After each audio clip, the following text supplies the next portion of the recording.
So, a very good evening to you. A serving minister and a Labour MP are among a dozen politicians targeted by a Honeytrap scandal in which sexually explicit messages and images were sent via WhatsApp in an attempt to gain compromat on British parliamentarians. Speculation, of course, is rife, with many wondering if it was Putin or China behind this plot. Well, apparently it wasn't. It was one of our very own, none other than William Wragg, MP. No, I'd never really heard of him either, but apparently this guy, he's only 36 years of age, he's called a senior Tory.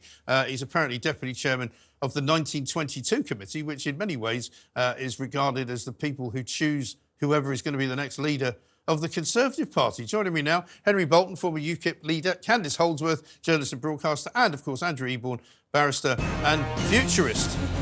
There we are. Welcome to all of you. Well, we were going to kick off talking about the ECHR and whether or not Rishi Sunak's promising to leave it actually means anything at all. But I'm far more excited and interested about this story about William Wragg, to be honest, because the story literally writes itself. You know, when you're a journalist, you're waiting for a splash. Yeah. This is it. Oh, and you're going at 7 o'clock tonight, broken on James Mack's show there by Aubrey Allegretti, the Times writer there. And apparently he's admitted his involvement in a Honeytrap sexting scandal where he basically handed over the personal phone numbers, believe it or not, of senior colleagues, including ministers. Yeah, incredible. It's mind-boggling. Yeah. I mean, you know, many people out there will be thinking already that our members of Parliament are really not particularly bright. Not the full ticket. This man seems to be proving the point. Yeah. I mean, it's incredible. He's held a reasonably senior position in the Conservative Party.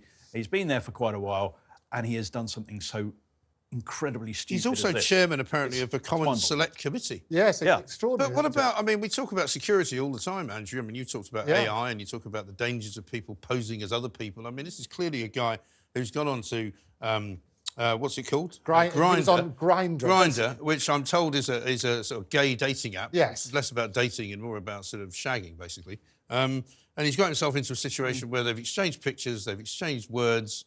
This guy's asked him for numbers, and he's given them to him. Well, it's firstly an appalling abuse of trust by William Wragg. I think that the reality of people, he's openly gay. It says you look at his profile, most people will not know who he is until this is broken. Unless you're on Grindr. I'm not on Grindr. You can have a look later, but I'm not there. Right. You'll be a great relief. The reality is this: he was held over a barrel, but that's another story. What happened is he's breached the confidences of his fellow MPs. Right. But not only he's breached the confidences. I think that's appalling. Well, the needs, I hope there are serious questions being asked now as to whether or not security has been breached. Well, I think Leicestershire police are involved. This is, you know, in the past, not just in this country, but there have been cases similar to this, where people have actually got themselves into this sort of situation and been blackmailed into giving traditional honey trap. Information of national security value to somebody else. Right. So what is behind this? I don't know. It's for others to be investigating that, of course, but it might just be, I suppose, Candice, a sort of like they call these things phishing schemes. Yeah. I mean, presumably if you hook one guy and he gives you 6 other people, then you've got potential to hook at least 2 or 3 more, like a pyramid scheme gone wrong. Yeah, they call it spear phishing, apparently. Right. That's the name for it. I mean, it's just such low calibre behaviour. I mean, you wonder if he was targeted for that as well, the fact that he is quite a weak-willed person. I mean, it's just like no loyalty to colleagues whatsoever, and then later trying to make excuses and make out like he was the victim. Right. And it's just yet another scandal for a Conservative MP. I mean, how many have there been now? Well, exactly. The trouble is, this is what happened. They basically, having given the numbers, which included several MPs, members of their staff and political journalists, they were then sent unsolicited messages by this person who identified themselves as Charlie or Abby, and apparently 2 of the MPs responded by sending explicit pictures of themselves. Right. Now, I always say history repeats itself because people don't learn the lessons from history. Everything you do, everything you say will get into the hands of the people you least want it to. Right. People have to work on that basis. There'll be lots of people worried now about that sort of side. But you raise an interesting point because it is about security. It is. And that sort of thing. When people first thought about this, look at history and how people have used sex to get spy secrets and so on and so forth on that sort of basis. Well, exactly right. But, I mean, it says here again that the person who is responsible for this identified themselves as either Charlie or Abby from a phone number with a profile picture featuring a man in a white T-shirt having a meal with a woman in a blue and white dress. Most people blocked it. Some people answered. Some people sent pictures.